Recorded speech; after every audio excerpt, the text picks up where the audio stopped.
Ashama harka fuunee akkam jirtu daawwattoota keenya oduu galgala kanaa qabannee dhiyaanneerraa oduu waliin an sanyii abboomaati. Haleellaa xiyyaaraa godina lixa shaggar coobiitti geggeeffameen namoonni 59 du'uu fi gariin ammoo madaa'uun gabaafame.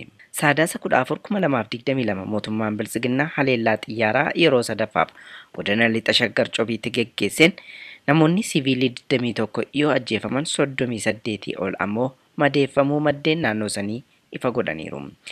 Qabeenya uummataa irrattis miidhaan dhaqqabuun addeeffameera. Onkoloolessa 23/2022 coobiidhumatti mootummaan Itoophiyaa haleellaa xiyyaaraa raawwateen namoonni siviilii barattoonnii fi amantoonni keessatti argaman namoonni 74 ol iddoo tokkotti ajjeefamuu fi 100 ol ammoo madeeffamuu kan yaadatamudha. Kanaan duras gaafa onkoloolessa 20/2022 godina shaggar lixaa onameettaa walqixxee minaareetti haleellaa qilleensa irraa fudhatameen yoo xiqqaatee namoonni 70 yoo ajjeefaman gariin ammoo madaa'anii jiru.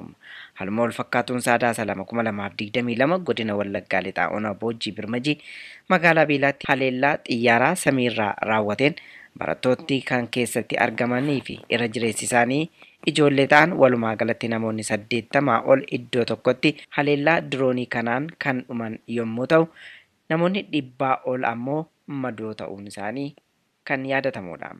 Kana malees Saadaasa 9/2022 godina Wallaggaa lixaa ona mana sibuu magaalaa Mandii fi naannoo isheetti haleellaa xiyyaaraa deddeebi'ee raawwateen yoo xiqqaate uummata meeshaa maleeyyii 100 ol ajjeesuu fi dhibbootaan madeessuu gabaasuun keenya kan yaadatamudha.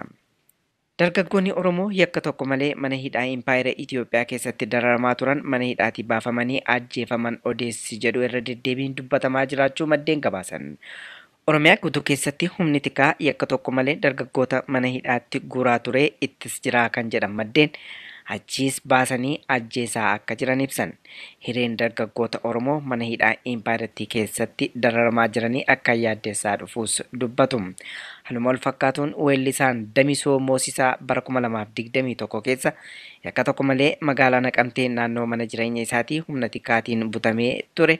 Hiriyoonni isaa yeroo muraasaaf mooraa waraanaa Kumsaa Morodaa jedhamuun beekamu kan magaalicha keessatti hidhamee dararamaa akka ture ni dubbatu. Yeroo muraasa booda garuu weellisaan kun eessa akka buufame dhabamuu fi hiriyoonni isaa fi maatiin barbaadaa akka turanis ibsame. Tibba kana odeessi ba'aa jiru ammoo weellisaan Damisoon ajjeefamuu deddeebi'ee odeeffamaa jira. Odeessi miidiyaa hawaasaa irra deddeebi'aa jiru akka ibsutti weellisaan kun akkuma mooraa Kumsaa Morodaa jedhamu beekamu keessaa baafameen kaampii waraanaa kan dhedheessatti argamutti geeffamuu dubbatu. Achittis akka ajjeefamedha kan odeeffamaa jiru. Finfinnee News Network gama isaatiin odeessa kana mirkaneeffachuuf yaaliin taasise hin milkoofne. Garuu namoonni hedduun irra deddeebi'anii miidiyaa hawaasaa kanarratti akka barreessaa jiranitti ajjeefameera jedhanii gadda isaanii ibsachaa akka jiranidha. Bifuma wal fakkaatuun barsiisaan Toomaas Gammachuu Kaabaa magaalaa Burraayyuutti qabamee Ashawaa Meedaatti hidhamee kan ture yoo ta'u achii baafamee Awaash bakka jedhamutti geeffamee ture. Awaashiin yoo gaafatamu akka hin jirredha kan ibsame. Namni hordofaa ture odeessa xiqqoo argateen yeroo dhumaa Awaash geeffame jedhame sana deebisanii fidanii Ashawaa Meedaa Dirree Gujeetti namoota 7 waliin ajjeesuu isaanii odeessa qabnaa jechuun dubbatu.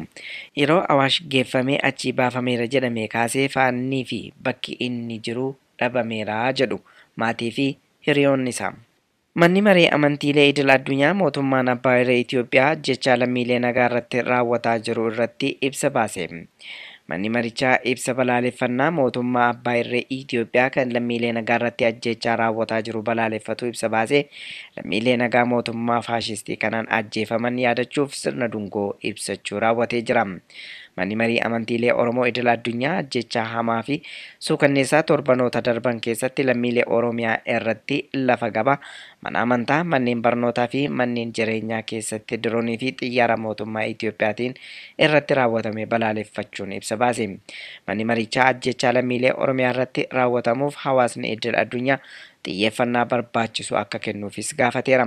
Ajjechaa torbanoota darbaniitiin alatti waggoota 4 darban raawwataman hundaaf qaamni walabaa qoratee qaama yakka kana raawwate seeratti akka dhiyeessuu fi qaama yakka kana raawwate addunyaaf akka saaxilu gaafateera. Lammiilee Oromiyaa gara malee wareegamaniif gadda isaa kan ibsatee fi sirna dungoo ibsuu kan taasise manni marichaa nageenyi Oromiyaa bakka hundatti haala yaaddessaa keessa jiraachuu ibsuun qaamoleen dhimmi ilaallatu furmaata soquu akka qabanii fi uummanni Oromoo gamtaa isaa jabeeffachuutiin yeroo rakkoo kanatti akka wal tumsu waamicha taasiseera. Jaarmiyaaleen Oromoo hundi ummatichaaf gargaarsa barbaachisu taasisuuf akka qaban gaafateera. Oduudhuma wal fakkaatuun waldaan makaana Yesuus Itoophiyaa ajjechaa miseensota ishee 15 irratti raawwatame balaaleffachuun callisuu mootummaa Itoophiyaa komatte. Waldaan warra Wangeelaa makaana Yesuus ajjechaa jumlaa miseensota waldaa mana amantichaa godina Wallaggaa Bahaa ganda Haloo waldaa mul'ata galaa irratti raawwatameen lubbuun lammiilee darbuu ibsee dhimma kana irratti mootummaan callisuu isaa komachuun balaaleffatte. Haleellaan kun kan raawwatame dilbata Sadaasa 2022 namoota kadhannaadhaaf walitti qabaman irratti ta'uu kan eere ibsichi namootni haleellaa kana raawwatan hidhattoota naannoo sanitti hin beekamnedha jedha. Qaamonni mootummaa kamuu haleellaa kana ittisuufis ta'ee erga raawwatamee booda namoota harka keessaa qaban seeratti dhiyeessuuf qorachuu dhiisuu isaatti hedduu gadduu dubbata waldaan makaana Yesuus. Itti dabaluunis lammiilee nagaa haala kamuu keessatti tiksuun itti gaafatama mootummaati kan jedhe ibsi kun mootummaan garuu haleellaa akkanaa irraa namoota nagaa baraaruu dadhabuun itti gaafatamummaa isaa gaaffii keessa galchees jette. Akka ibsa mana amantichaatti mootummaan tarkaanfii fudhachuu dhiisuu qofa osoo hin taane haleellaa raawwatameef beekamtii laachuun hin balaaleffanne. Haleellaan kun rakkoo nageenyaa naannoo san jiruun akka walitti hin qabanne namoota lubbuun hafan irraa hubadheeraas jetti waldaan kun. Kana malees ibsii waldattiin baastee miseensonni geggeessitoonniif tajaajiltoonni 14 biroo dhiyeenya magaalaa Mandii keessatti ajjeefamuu himeera. Miseensonni mana amantichaa geggeessitoonnii fi tajaajiltoonni wangeelaa 14 osoo waaqeffannaarraa gara ollaa isaaniitti deebi'aa jiranii ajjeefamuu isaanii dhageenyerraa jedha ibsi waldichaa. Xumura irratti waldaan kun gaafa Sadaasa 11/2022 ibsa baaseen waldaan makaana Yesuus maqaa namoota haleellaa kanaan lubbuu dhabanii tarreessuun maatii miidhamtootaa fi miseensota waldichaaf jajjabina hawwee jira. Rakkoon nageenyaa fi hongeen Oromiyaatti mudateen gaaga'amni namoomaa fi sarbamni mirga namoomaa qaqqabuu isaa dhaabbanni mootummoota gamtoomanii ibseera. Rakkoo nageenyaa fi hongeen gaaga'ama namoomaa lixaa fi kibba Oromiyaatti bara 2022 mudate gaaga'ama namoomaa hammeessuusaa dhaabbata mootummoota gamtoomanitti qindeessaan dhimmoota namoomaa ibse.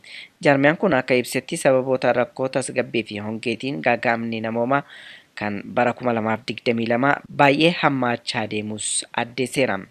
Keessumaa rakkoo nageenyaa bara 2019 irraa eegalee lixaa fi kibba Oromiyaa keessa ture haala kana hammeesseera kan jedhe ibsi kun sababiin ijoon walitti bu'iinsa hidhattoota gidduutti godhamuu akka ta'e yaadachiiseera. Kana malees namoonni 740,040 ta'an naannolee Oromiyaa kan Amaaraa fi Beenishaangul Gumuz wajjin waldaangessan irraa buqqaaniiru. Kibba Oromiyaa godinaalee Gujii fi Gujii lixaa walitti bu'iinsa hidhattoota eenyummaan isaanii adda bahee hin beekamin gidduutti godhamaa jiru itti fufee akka jiru ibseera. Akkasumas hongeen namoota miiliyoona 3.5 ol ta'an irrattis dhiibbaa uumuu isaa jaarmiyaan kun addeesseera. Bu'uuruma kanaanis rakkoon nagaa raabsa gargaarsa namoomaa iddoolee kanneenitti godhamu kan danqe yoo ta'u inumaayyuu gargaarsi namoomaa godinaalee lixaa fi baha Wallaggaa keessatti godhamu addaan cituu addeesseera. Geejjibni konkolaataa fi meeshaaleen gargaarsa namoomaa adda citeera.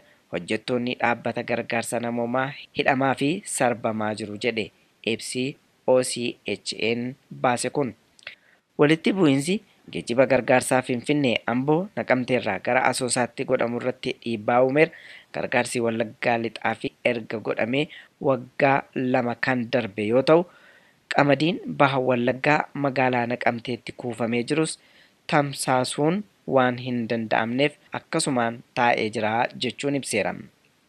Lolli geggeeffamaa jiru kun babal'achuun lixa Oromiyaarraa gara Horroo Guduruu Wallaggaa fi Iluu Abbaa Booraa akkasumas kaaba lixaa fi kibba lixa Shawaatti babal'ateera jedha ibsi OCHN baase kun. Dhaabbileen fayyaa 70 fi manneen barnootaa 91 ta'an Gujii keessa jiran hojiin ala kan ta'an yoo ta'u, jiraattonni tajaajila buufata fayyaa, bishaan dhugaatii fi qulqullinaa argachuu hin dandeenyes jedhe. Egaan hordoftoota keenya oduun galgala kanaaf qabannee dhiyaanne kanuma qophiilee keenyaafan hordofaa.